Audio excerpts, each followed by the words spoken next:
गंगापुर गांव में एक घर के आंगन में एक बकरी चमेली अपने घर में आराम से सो रही थी।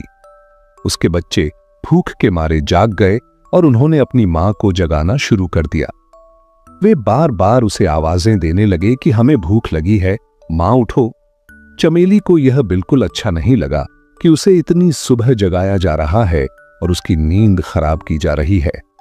उसने उन्हें सोने देने की जिद की, लेकिन बच्चे जिद पर उतर आए क्योंकि उन्होंने पिछली रात भी कुछ नहीं खाया था।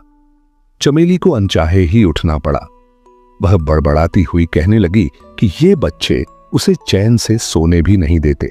जब उसने बच्चों से पूछा कि कल लाया हुआ खाना कहां गया, तो बच्चों ने जवाब दिया कि वे खा चुके हैं। यह सुनकर चमेली को गुस्सा आया और कहने लगी कि तुम्हारे पेट तो जैसे कुएं हैं, जितना लाती हूं सब खा जाते हो।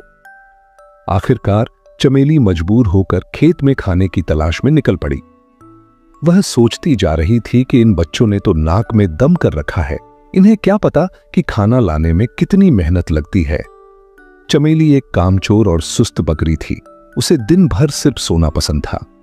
पिछली बार जैसे तैसे जंगल से खाना मिल गया था, लेकिन अब वहां के जानवर उसे कुछ देने को तैयार नहीं थे। वह सोचने लगी कि अब खाना कहां से लाए। इतने में उसे दूर एक बड़ा सा बाग नजर आया जिसमें बहुत सारे फलों के पेड़ थे।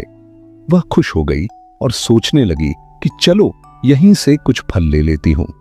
जैसे ही वह फल तोड़ने के लिए आगे बढ़ी, एक बैल ने उसे रोक लिया।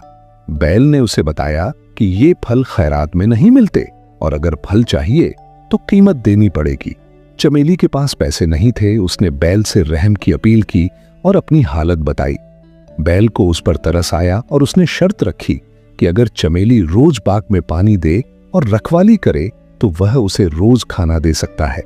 मगर चमेली ने काम करने से इनकार कर दिया और